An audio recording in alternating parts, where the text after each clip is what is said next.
I had never told my son that I earned 700,000 pesos a month. In his eyes, I was just an elderly mother living simply. I thought there was nothing wrong with that until the day he invited me to dinner with his wife's parents. I wanted to know if they were really sincere, so I decided to put them to the test by pretending to be a poor mother.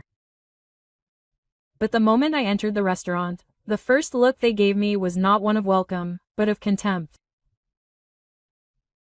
Every word, every fake smile, every glance they gave me revealed their true nature. However, they didn't know it. In a few minutes, I would silence the entire table, and when I took the platinum card out of my wallet, the expression on their faces was worth more than the dinner itself. But before we continue, check if you have already subscribed to the channel and share in the comments where you are watching us from. We would love to know how far our stories of revenge go. My morning started like that of any other 60-year-old woman. I was in the small garden behind my house, an old watering can in my hand, letting the water drip slowly over the rows of green basil. At 7 o'clock sharp, the tablet hidden under a tarp in the corner of the shed began to beep. I wiped my hands on my apron, moved aside some old wooden boxes, took out the Bluetooth headphones hidden in a toolbox, and turned on the tablet. The screen lit up and the serious face of the CEO of Energía Norte appeared. "Good morning, Mrs. Teresa," he said in a serious, professional voice. I smiled slightly, adjusted the headphones, and the video call began on Para El Mundo. I am just a retired teacher living off a modest pension, but behind the scenes I am the senior strategic advisor to Energía Norte, one of the largest energy corporations in Mexico. No one knows, not even my son Alejandro. I decided to hide this part of my life since he was little so that he could grow on his own merits, without being blinded by power or money. Watching Alejandro grow into a talented engineer at La Vegas company fills me with pride. The call lasted 45 minutes. We discussed the expansion of the renewable energy project in the north. I offered a few opinions, made quick notes on a piece of paper, and nodded goodbye as the meeting ended. I put the tablet back in its place, covered it with the tarp again, and left the shed. The smell of damp earth and fresh basil brought me back to my real life. I grabbed the shower and continued with my task, as if I had never had a meeting worth billions. A few minutes later, the phone in my apron pocket vibrated. It was Alejandro. His voice was cheerful, full of enthusiasm. "Mom, I just closed a big contract for De La Vega. The boss congratulated me in front of everyone and gave me a big bonus." I smiled, picturing his radiant face. "Very well done, son," I said, trying to keep my voice calm, even as my heart filled with warmth. But her tone, "They just got back from Spain and they said they want to talk about planning the wedding. They've got dinner reservations in Leon this weekend at the El Mirador restaurant. Mom, can you come?" I stopped watering. I felt a pang in my chest, followed by an uncomfortable memory. I remembered the first time Valeria had come to the house almost a year ago. Her shiny black Mercedes had stopped at the beginning of the street, standing out among the red-tiled houses and whitewashed walls. When Alejandro led her by the hand, I smiled warmly, but from the very first moment his gaze had made my soul sting. He paused at the door.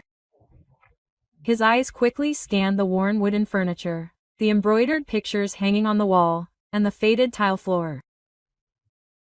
I saw in his expression a hidden discomfort, not because of shyness, but because he was trying to hide his disdain. That night I put all my effort into cooking mole poblano, Alejandro's favorite dish since he was a child. But when we sat down to dinner, Valeria barely touched the chicken with her fork and muttered to Alejandro in a low voice, but loud enough for him to hear her. "I'm not used to eating such simple things. It might upset me." Then she took a protein bar out of her bag and bit into small pieces, as if my food were something foreign, unworthy of being eaten. I pretended not to hear her and continued serving Alejandro food.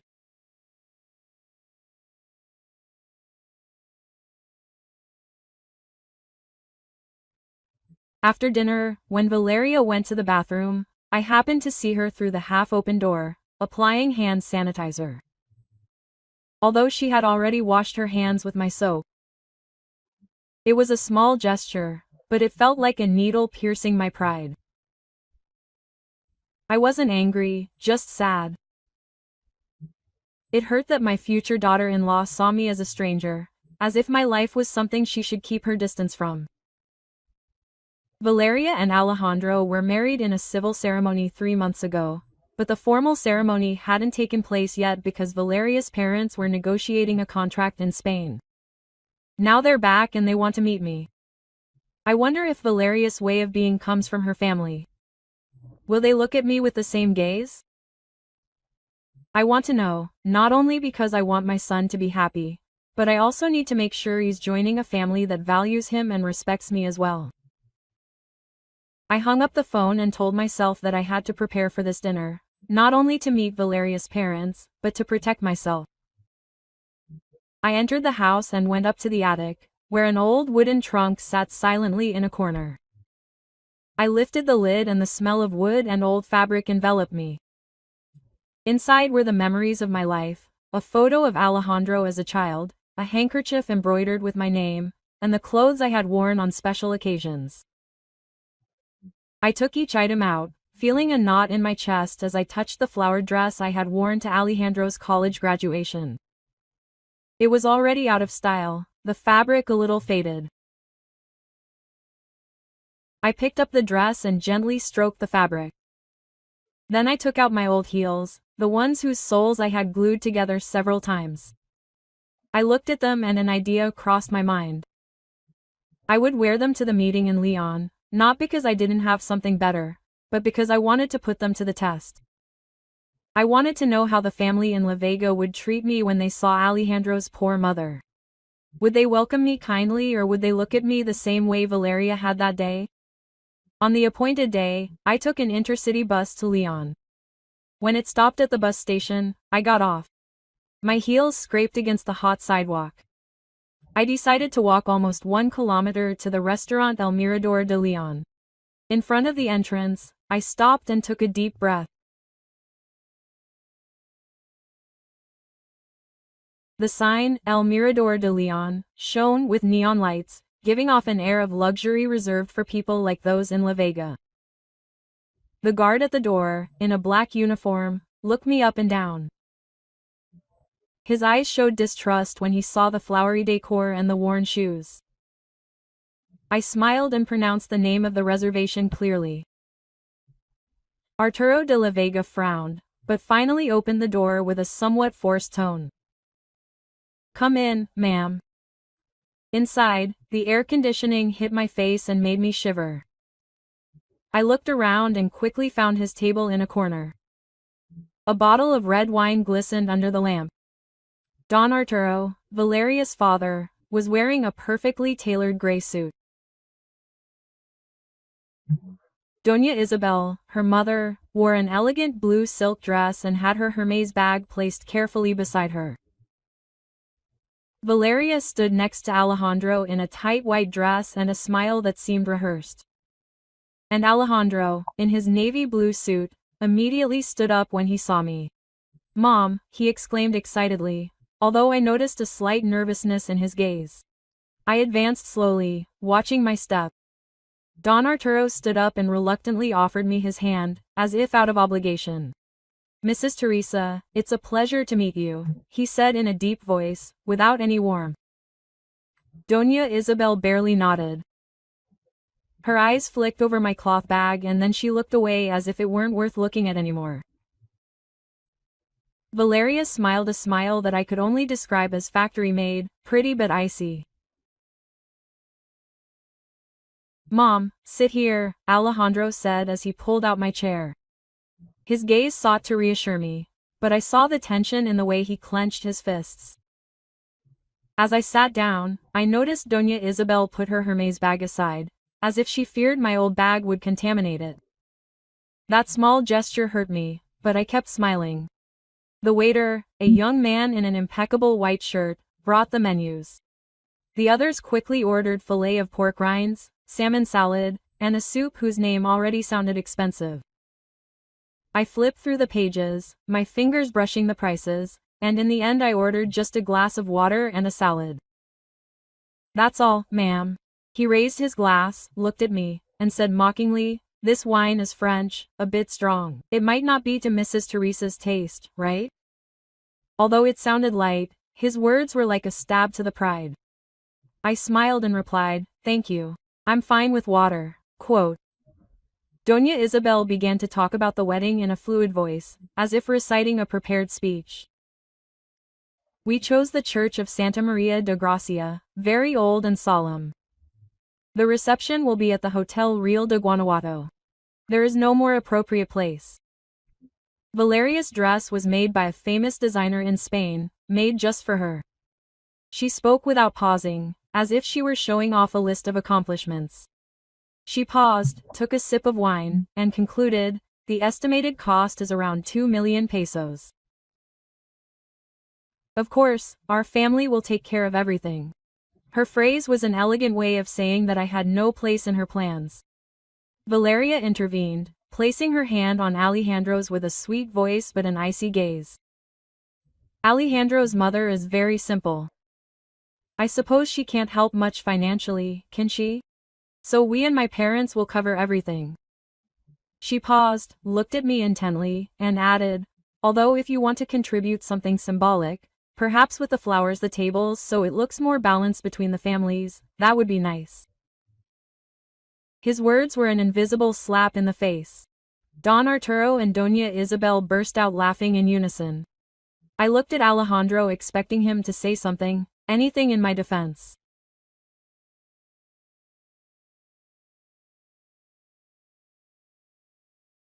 But his face reddened and he mumbled, "Dad, Mom, that's not necessary." His voice was weak, drowned out by Don Arturo's laughter. I felt my chest tighten. Alejandro didn't have the courage to stand up for me.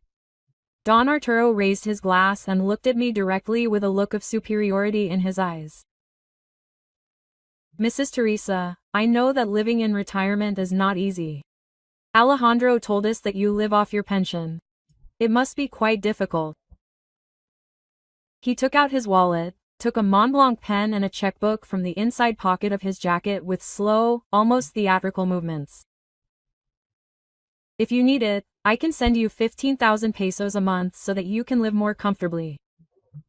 I had faced arrogant men in boardrooms before, men who believed that money could buy everything.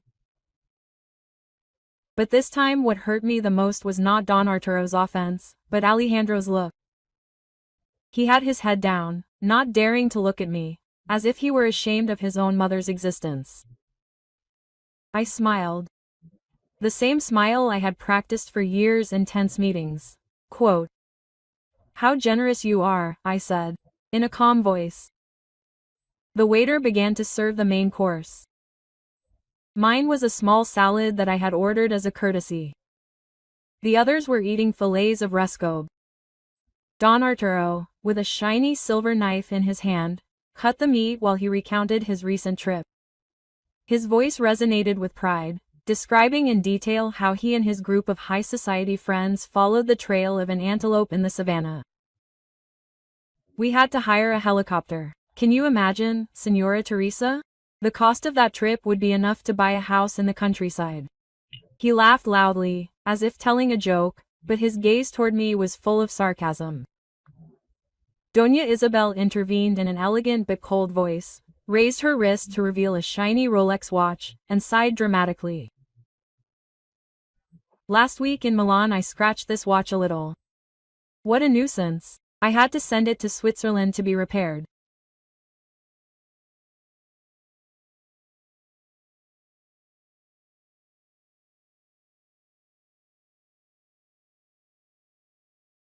"Sometimes having expensive things is also a nuisance." She looked at my bare wrist and added, in a tone of false compassion, "Living as simply as you, Mrs. Teresa, surely have nothing to worry about, right?"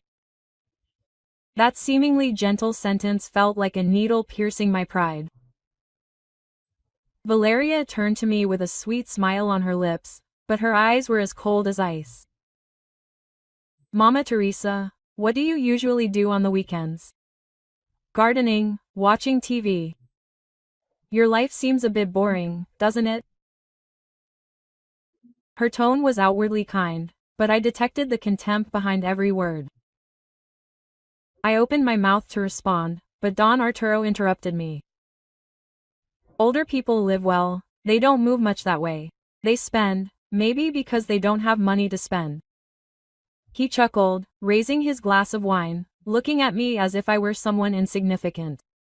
I felt the heat rising inside me, but I remained still, tightly gripping my glass of water. I looked at Alejandro, waiting for him to say something, anything to defend his mother. He noticed the tension and a shadow of nervousness crossed his face. Oh, I'm working on a new green technology project that's very interesting, he began, trying to divert the topic. It could significantly reduce emissions, but Don Arturo interrupted him abruptly. We'll talk about that later, Alejandro. Today it's about family. That left him speechless. I saw his face darken. They continued talking about high society people whose names I didn't know, about exclusive golf clubs, about charity auctions that were really vanity shows. I stood there taking small sips of water, feeling like a spectator lost in a play that didn't belong to me. Every word, every smile they shared was a reminder that I didn't belong in that world. Suddenly, a man in a black suit, elegant, with the appearance of an executive, walked past our table. He paused for a moment, his eyes narrowed as he looked at me as if he were trying to remember something. I felt my heart race, but I kept my face calm. He approached with a firm step, ignoring Don Arturo, who was sitting at the head of the table, and said in a respectful voice, "Excuse me for interrupting, I cannot do the honor of being in front of Doña Teresa Ramirez." The entire table fell silent. Don Arturo frowned. His gaze turned sharp. Doña Isabel stopped chewing. Her glass of wine hung suspended in midair. Valeria stared at me with her mouth half open, incredulous. Alejandro raised his head, his eyes wide, between surprise and doubt. I looked at the man and answered in a calm voice. Yes, I am Teresa Ramirez. The man, oblivious to the attention, continued in an excited voice. I am Ernesto Vargas, CEO of this restaurant chain. I had the honor of attending your conference at the International Energy Congress in Monterrey 5 years ago.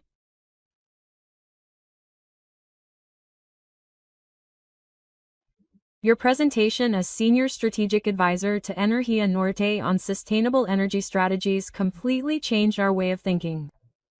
She bowed slightly, her voice full of admiration. The entire industry respects you. It is an honor to welcome you to the Mirador de Leon. Crash. The wineglass in Doña Isabel's hand fell to the floor and shattered.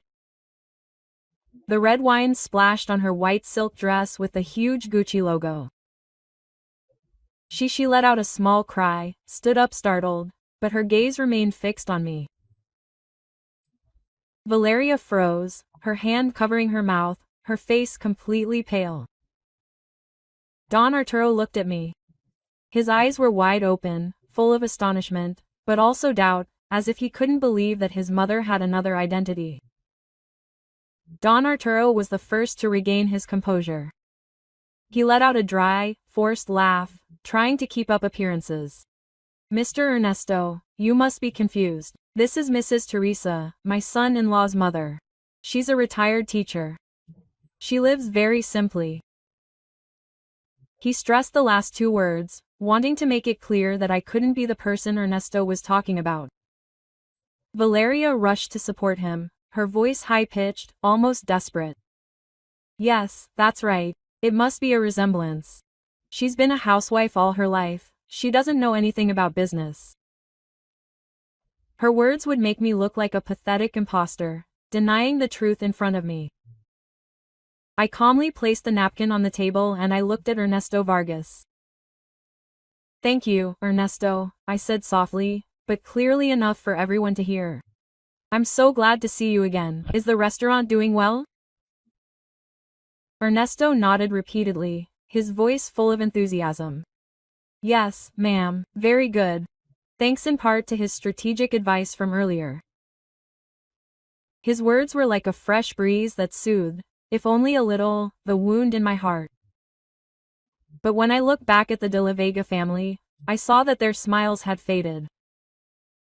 Don Arturo was gripping his glass so tightly that his knuckles were white. Doña Isabel was trying to clean the wine stains off her dress, but she didn't take her eyes off me, as if searching for an explanation for what she had just witnessed. Valeria kept her head down, avoiding my eyes. I slowly pulled out an old cloth bag. From my wallet I extracted a shiny black metal card with a single inscription engraved on it. Teresa Ramirez. It was my platinum card.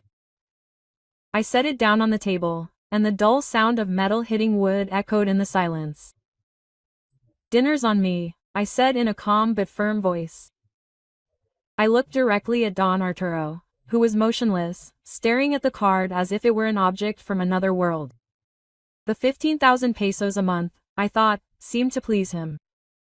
His face turned red, but he didn't say a word, just pursed his lips. Then I looked at Valeria. And the token contribution for the wedding flowers. I added in a soft but ironic tone. Maybe I should finance the entire wedding to make it more appropriate, don't you think? Valeria looked up, her eyes wide, her mouth opened, but she couldn't make a sound. I saw her hands trembling as they gripped the edge of the table. Alejandro, sitting next to her, suddenly spoke in a shaky voice. Mom, what does this mean? I could hear the confusion in his tone, but I didn't look at him. My gaze remained fixed on the three in the plane. I felt a pang in my chest, not because of their offenses, but because my son, whom I had raised with all my love and sacrifice, did not have the courage to defend his mother. Consider this an investment, I said slowly, each word etching itself in the air. A small investment for a great lesson about the true nature of people. The poor do not deserve contempt, but the rich with empty souls, those are the ones who are dangerous. Don Arturo cleared his throat, trying to regain his posture, but I could see the fear in his eyes.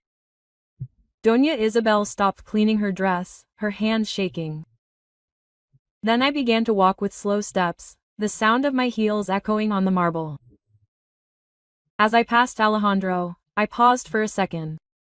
I leaned toward his ear and whispered just enough for him to hear. You have disappointed me very much, not because you are not rich, but because you did not have the courage to defend your mother.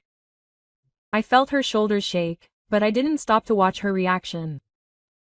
I kept walking, my head held high, without looking back.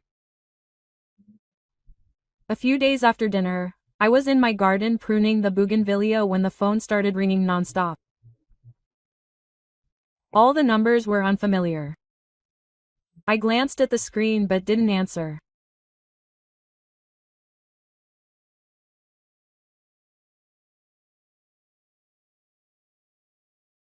I've never been in the habit of answering calls from dubious sources, especially when my intuition tells me they don't bring anything good. As I continued to concentrate on the flowers, I heard hurried footsteps from the entrance. Mrs. Carmen, my kind neighbor who lives across the street from me, ran toward me with a look of fear on her face.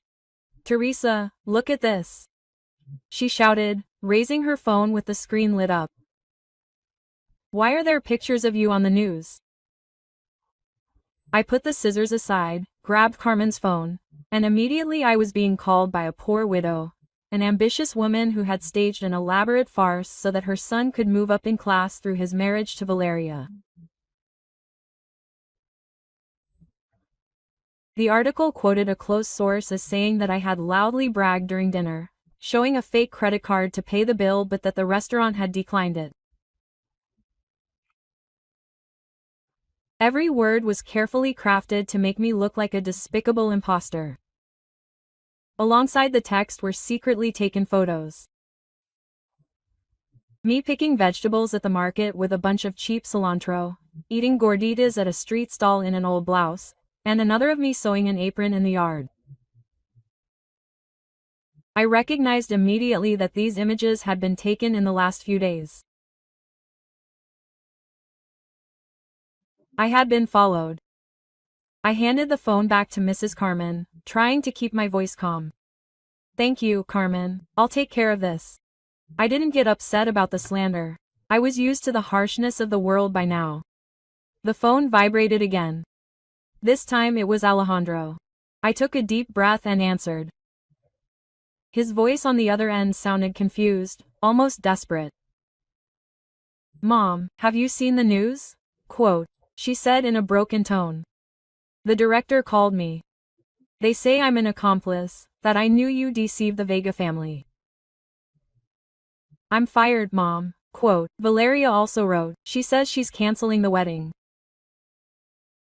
She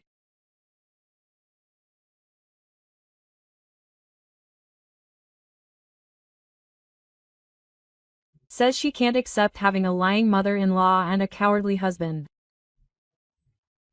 I heard the pain and confusion in her voice, but what hurt me the most was her last question when she paused and in a trembling voice asked, "Mom, what does all this mean? Does he really work at North Energy?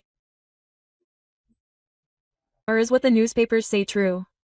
That question was like a sharp dagger that sank into my heart. Alejandro, the son I raised with all my love, was now doubting me. I took a deep breath, trying to keep my voice from shaking. "Alejandro," I said slowly but firmly. "If I have to prove who I am to you with evidence, it means you've never really known me." I hung up before she could answer.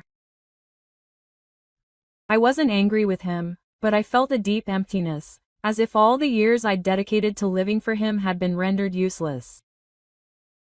I entered the house and sat down on the old wooden chair in the living room. The silence was absolute, with only the ticking of the wall clock to be heard. I turned on my tablet and checked the news portals. The media storm had erupted faster than I imagined. Dozens of articles began to replicate the story from the first tabloid, each one adding new details to make me look even more despicable. One called me an ambitious old woman. Another made up the idea that I had been expelled from university for cheating. That afternoon I opened my tablet to watch a live press conference.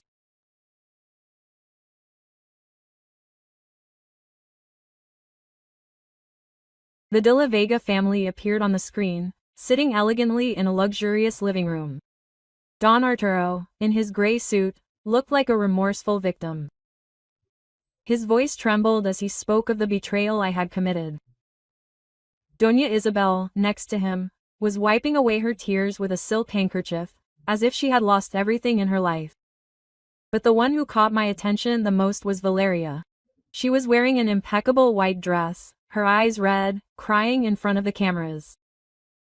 "I am shocked and deeply hurt," she said between her lips. "I can't believe that the woman I considered a mother would stage such a cruel deception. All I wanted was a happy family, but everything has been destroyed." I turned off the tablet. The storm had already arrived, but I wasn't afraid. I have survived too many trials to be torn apart by lies. I knew that the time had come to rebuild my walls. I wasted no time in regretting it. I went upstairs and opened the locked closet that Alejandro had never seen before. Inside there were no flowery dresses or worn aprons. In their place were the tailored suits, shiny heels, and elegant handbags that she rarely used. I ran my hand over the soft fabric of a navy blue suit, feeling its firmness under my fingers. That suit had accompanied me in tense meetings in front of powerful executives when I made decisions worth millions of pesos. Today it would be my armor again. I chose it along with a simple but elegant pair of black shoes and closed the closet.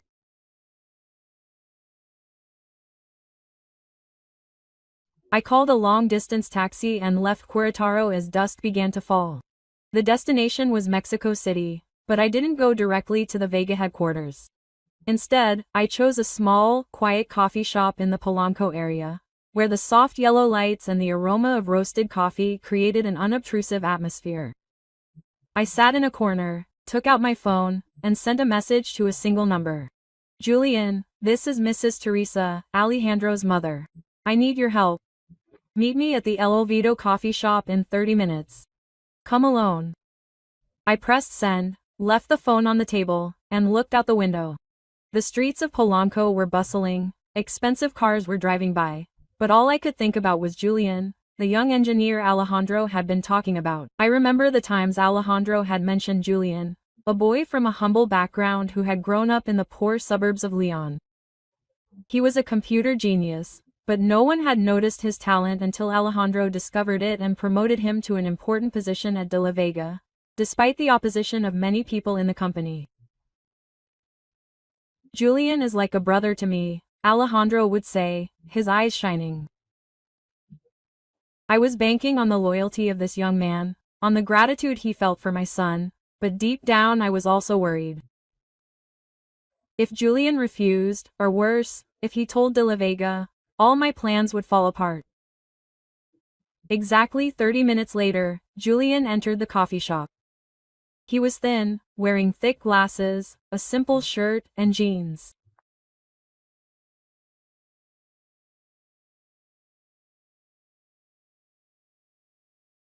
His eyes showed concern, but also a determination that I recognized instantly. Mrs. Teresa, he asked, his voice shaking slightly as he sat across from me. What's going on? I heard Alejandro was fired and also about the newspaper article. I looked at him, trying to read the emotions in his eyes. There was no hesitation, just genuine interest. I knew I had chosen the right person. I didn't mince words. I put the phone on the table. The screen showed the defamatory article about me.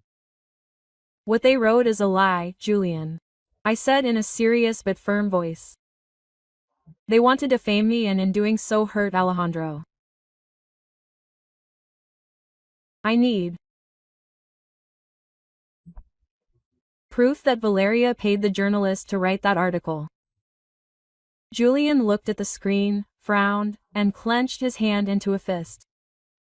Alejandro treated me like a brother, he said emotionally. When no one believed in me, he stood up for me. I will never forget what you did for me, Mrs. Teresa, I will help you. I felt a sense of relief, as if a stone had been lifted from my chest. I took a small encrypted USB from my bag. This is a tracking software that I wrote myself, I said, pushing the USB to him.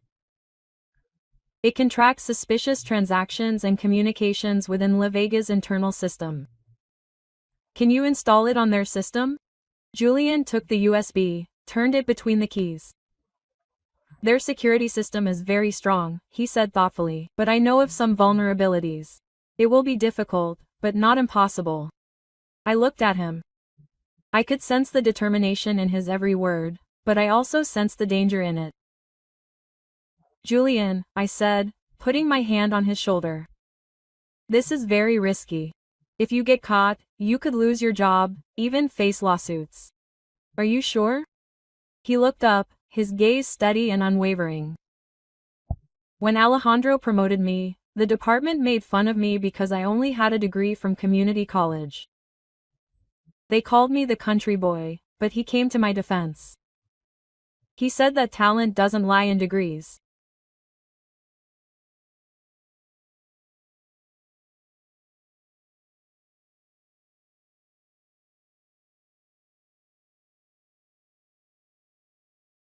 Now it's my turn to defend his family's honor. Julian's words warmed my heart, but they also hurt. Alejandro, my son, had always been a strong person who stood up for what was right. So why did he remain silent at that dinner when the Vega family insulted me? I shook my head, pushing the thought aside. This was no time to wallow in grief. I nodded to Julian and gave him a slight smile. Thank you, I said, my voice cracking with emotion. Be careful and stay in touch with me on a secure line. Julian stood up, put the USB in his pocket, and left. I knew I had chosen the right place. Julian was the first piece in my counterattack, and I trusted that he would not fail me. 3 days after the encounter with Julian, I received an encrypted email from him. The subject was nothing more than a simple exclamation mark, like a discreet warning. I opened my tablet, put in my headphones, and my heart pounded as I played the attached audio file. Valeria's voice sounded cold and calculated, like a poisonous snake, sniffing in the darkness. She was talking to a man. I guess the journalist who wrote the defamatory article about me. Make him look really bad, Valeria ordered in a venomous tone that made my skin crawl. Let all of Mexico see her as a clown. Add the part about the fake credit card she was showing off. At the end of the recording, there was a small ping, the sound of a successful transfer notification. She intended to call Julian to thank him and tell him to stop. She didn't want him to risk it any longer, but before she could dial his number, another email arrived from him. This time it contained several password-protected PDF files. The attached message simply said, "The password is Casa Ramirez." I felt a knot in my chest when I read that name. It was Alejandro's dream, the name he excitedly told me when he was young, that one day he would open his own company and call it Casa Ramirez to honor our family.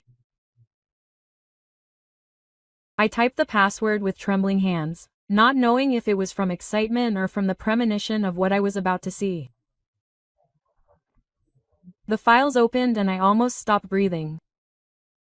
They had nothing to do with Valeria's defamation. They were internal reports from the engineering and finance departments of the La Vega Group. I reviewed the Excel spreadsheets and my eyes stopped on 2 parallel columns. One was titled Official Report, with emissions levels within permitted limits, sent to environmental authorities. The other, Real Data, made my blood run cold. The emissions were 3 or 4 times higher than the maximum. In one of them, he wrote, "Reduce waste treatment costs at all costs. If necessary, adjust technology to pass surprise inspections." I imagined the river next to the plant, where the villagers used to get their water, now poisoned by untreated industrial waste. My blood boiled, not just from the lie, but from their cruelty. The last file took my breath away. It was a detailed plan titled Strategic Collaboration Project. At North Energy, the same company I work for, the De La Vega family planned to become a supplier. In the meantime, they were poisoning an entire region, destroying the environment that my colleagues and I had dedicated our lives to protecting. I immediately called Julian on a secure line. "Julian, how did you get these things?" I asked, my voice hoarse with attention. On the other end, his tone was one of concern, but also of determination. After obtaining Valeria's recording, I noticed something strange in De La Vega's internal data stream. I followed the trail and found a hidden server, very well disguised. All of this was there. He paused, then added in a lower voice, "Doña Teresa, they're demons. Disguised as successful businessmen." His words were like a jolt. I looked out the window, at the moon, and this already surpassed any personal conflict with those in La Vega. It wasn't just about my honor or saving Alejandro. It was about the innocent people, about the dying river, about the responsibility I carried as a strategic advisor to North Energy. I took a deep breath, trying to stay calm. "Julian," I said, "when is the signing ceremony with North Energy?"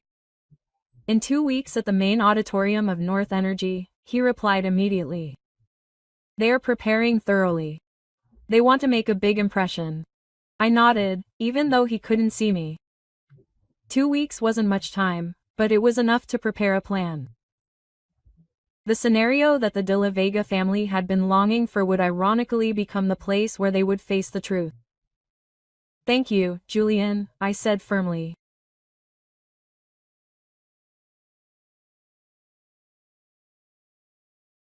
Keep it a secret and keep working. Let's unmask them. Quote. For the next 2 weeks, since I received Julian's documents, we worked almost nonstop. During the day I was still the old gardener, watering the plants, pruning the bougainvillea, smiling at my neighbor, Mrs. Carmen, as if nothing had happened. But when night fell, I was once again Teresa Ramirez, Senior Strategic Advisor at Energía Norte, meticulously analyzing every document that Julian sent and organizing it into an irrefutable presentation. Every number, every email, every piece of evidence was carefully reviewed. I knew that a single mistake could bring the entire plan crashing down.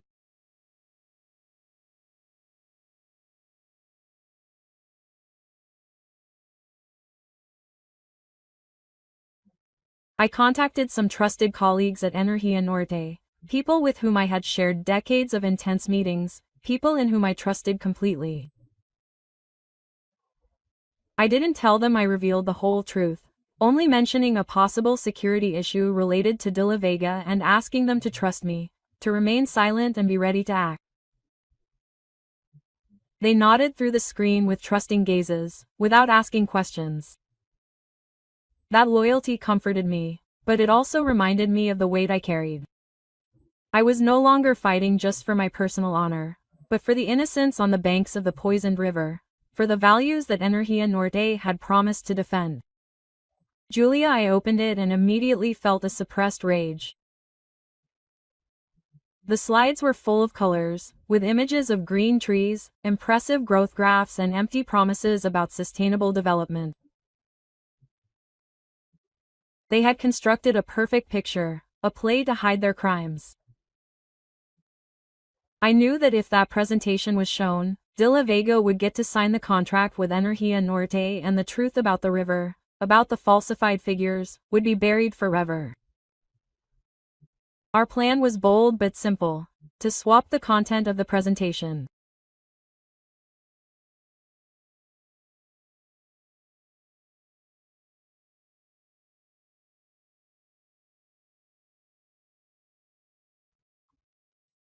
I spent hours editing all the evidence. Slides comparing the false and real emissions figures with the real numbers were highlighted in bright red.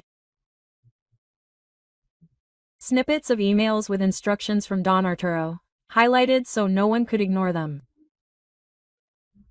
And a diagram of the flow of illegal money that clearly showed how De La Vega had reduced waste treatment costs to maximize profits. I compressed everything into a single file, saved it on a small USB stick, and sent it to Julian through an encrypted channel.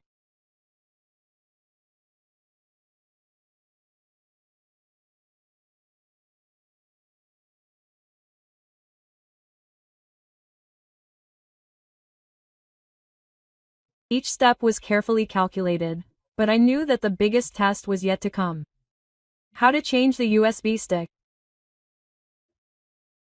Julian explained that according to protocol, the USB stick with De La Vega's presentation would be reviewed by his technical team and delivered to the North Energy team only 30 minutes before the ceremony began. Short on time, and the technical room was always guarded. I spent nights thinking until I asked a colleague in the North Energy Security Department, an old friend named Miguel, for help in causing a minor network failure right then and there. I just need a few minutes of chaos, Miguel, I told him on the phone. Teresa, you always manage to get me into trouble, but it's okay, I'll do it. I smiled, feeling a small comfort in the midst of the storm. On the day of the ceremony, I did not attend as the chief advisor of Northern Energy. Instead, I put on a service uniform, a white shirt, black pants, and a cap that covered most of my face. I wore a mask, pretending to be an ordinary employee, moving through the crowd in the large Northern Energy Hall. No one recognized me. No one noticed the older woman pushing a drinks cart in the corner. I stood backstage watching everything with a racing heart but a cool head. The hall was decorated. Don Arturo and Doña Isabel sat in the front row with expressions of confidence, as if they were already assured of victory.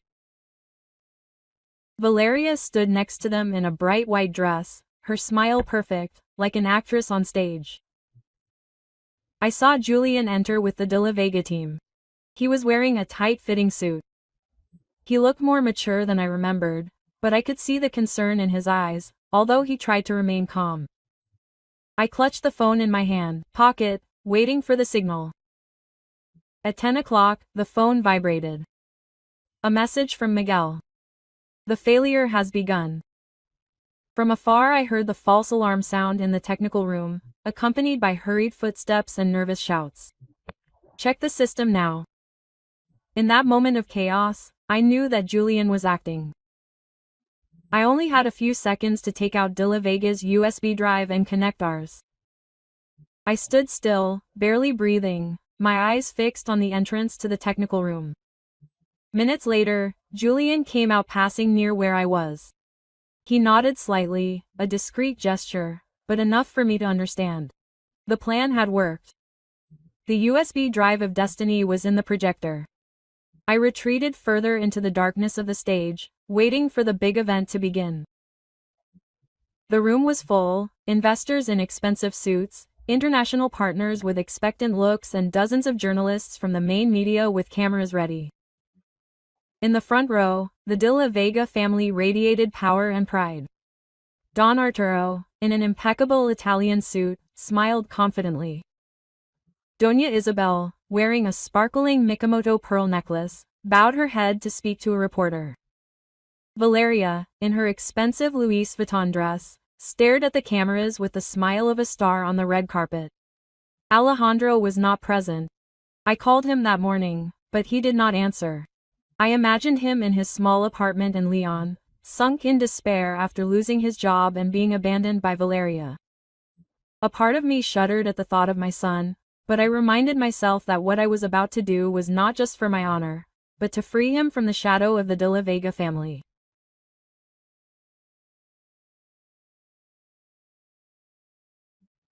The CEO of Energía Norte, Carlos, my business partner and friend of 20 years, took the stage to give the opening remarks. His voice was deep and steady, speaking of transparency and integrity as the foundation of every partnership. I smiled in the darkness. Carlos did not know my entire plan, but he agreed to help without asking too many questions, simply because of the trust he had in me. When he finished, the room erupted in applause and Don Arturo came up on stage with the arrogance of a king about to be crowned. Ladies and gentlemen, Don Arturo began in a soft, persuasive voice. The La Vega Group is proud to present a green vision for the future. With innovative technologies that protect, we are committed to a sustainable world and social responsibility. He paused, smiled, and pointed to the large screen behind him. And to demonstrate my point, I invite you to see the achievements we have made. The screen lit up. I held my breath. My heart was pounding in my chest, but instead of the bright De La Vega logo or images of green trees as expected, the first slide showed the title in bright red that I had prepared, The Truth About Dega's Dirty Practices. The entire room fell silent, as if the air had evaporated. Don Arturo froze, his speech stuck in his throat. His face went blank with confidence in the front row. Valeria and Doña Isabel's smiles froze like ice statues. Don Arturo, he stammered into the microphone, his voice shaking. Oh, there's been a technical error.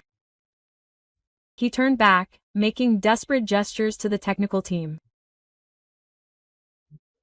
Turn off the projector right now. But it was too late. The next slide changed automatically, showing a comparative emissions chart.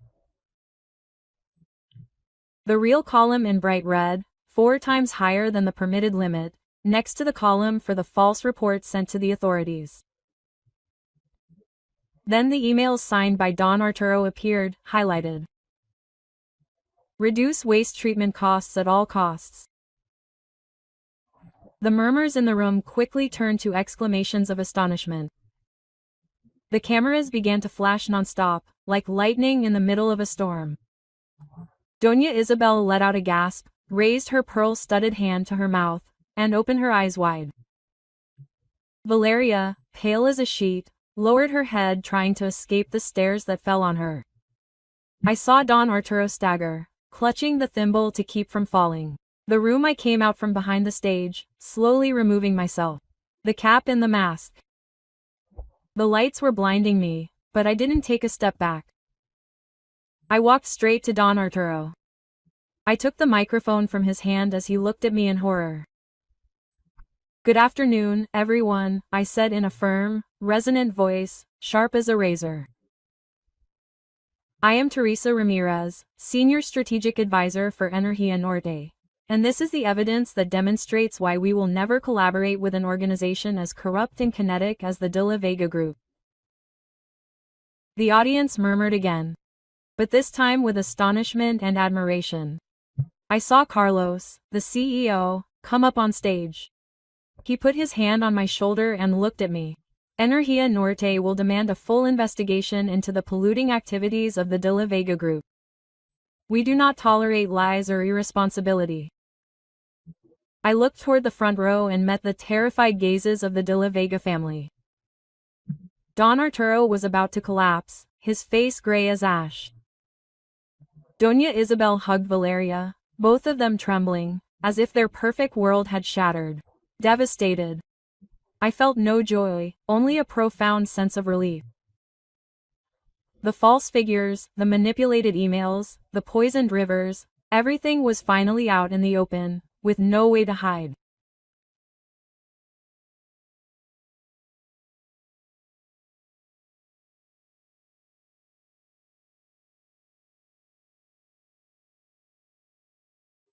The morning after the ceremony, together with my lawyer, an old friend from college, we filed a lawsuit against the De La Vega family for defamation, slander, and commercial and environmental fraud. The press exploded. The same headlines that had previously slandered me were now completely changed. The turn of the century, the senior advisor who unmasked the De La Vega empire wrote a major newspaper. Another called me the heroine of the environment, showing my photo on stage, illuminated by the lights. 3 weeks later, the court issued its ruling. I won the case. The De La Vega family was fined 2 million pesos for defamation. An ironic figure, exactly the same as the cost of Valeria's lavish wedding. But that was just the beginning. Valeria's new fashion brand was severely boycotted on social media. The posts went viral, accusing her of being a liar and a fraud. The stores returned the products. Advertising contracts were cancelled. Don Arturo was summoned by the authorities to answer for multiple environmental scandals, from illegal dumping to falsified reports. The shares of the La Vega Group plummeted without stopping, and rumors said they were on the verge of bankruptcy. Doña Isabel, unable to withstand the pressure and rejection of high society, had to be hospitalized for depression. Late that night, as I was sitting in the old armchair, I got up with a slight feeling in my chest, but when I opened it I saw Alejandro there. He was much thinner, his face sunken, his eyes red, as if he had been crying.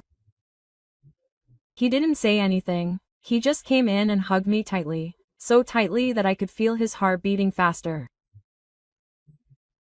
"Mom, I'm sorry," he murmured, his voice breaking, tears soaking my shoulder. "I've been a fool and a coward.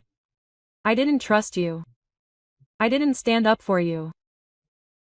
I stood still, feeling an invisible weight lift from my heart. I stroked his back, the way I used to when I was a kid, and walked home with scraped knees. "It's okay, son," I said, my voice shaking. "Welcome home." We sat down, and for the first time in many months I told Alejandro the truth, not about North Energy, but about the reason I hid my identity. "I didn't want you to grow up in my shadow," I said, looking him in the eyes. "I wanted you to walk on your own 2 feet, to find your own path, but I was wrong to think that keeping the secret would protect you. I hurt you. Alejandro gripped my hands tightly. No, Mom, he replied firmly. I was the one who failed. I left you alone in the middle of the storm. His words made my eyes sting, but I smiled. For the first time I felt like he really cared. Instead, a few months later he used his savings to rent a small but elegant office in Querétaro. He founded Casa Ramirez, a social enterprise dedicated to training and connecting middle-aged women who had lost their jobs with jobs. Women like me, who were once invisible to society.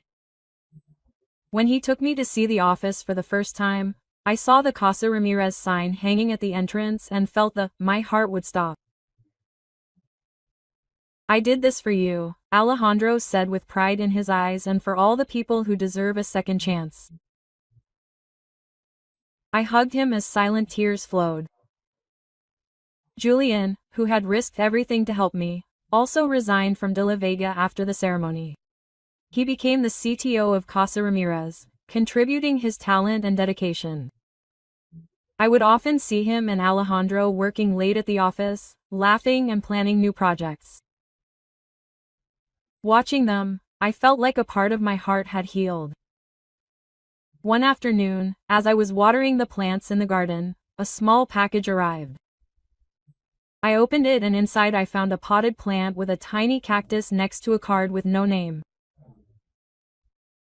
On the card was only a handwritten phrase. Thank you for saving the river in my town. I smiled, knowing immediately that it was from someone who lived near the old De La Vega plant, where the river had been polluted. I placed the cactus on the windowsill, where the sun shone brightest, as a reminder that my actions, although small, had brought real change. I continued to work as a strategic advisor, participating in million-dollar meetings through the tablet I keep in storage. But after each meeting I returned to my garden, to the soil under my nails, to my embroidery and my simple meals. I no longer hide my identity from Alejandro, and that makes me feel freer than ever. Peace has returned. Not because the storm has passed, but because I know that I fought for what was right, for my son, for ordinary people, and for myself. After everything I have experienced, I have understood that a person's greatest strength lies not in power or money, but in dignity and determination when faced with lies and contempt. I believed that silence was the best way to avoid pain, but it was that same silence that made others think they could trample on my dignity. Sometimes the truth must come to light, not for revenge, but to restore justice and teach a lesson in humanity to the arrogant. I want everyone to understand something. Never judge someone by their appearance or her position. Simplicity is not weakness, and dignity cannot be bought with money. When one dares to defend what is right, one not only saves oneself, but also the purest part that still remains in this world. The story you just heard has changed names and places to protect the identity of the people involved. We do not tell it to judge, but with the hope that someone will listen and reflect. How many mothers endure in silence within their own homes? I sincerely wonder. If you were in my place, what would you do? Would you choose to remain silent to maintain peace, or would you face everything to recover your voice? I want to know your opinion, because each story can be a light that guides the path of others. God always blesses, and I firmly believe that courage will lead us to better days. Now on the final screen I will leave two of the most beloved stories of the channel. I am sure they will surprise you. Thank you for staying with me until this moment.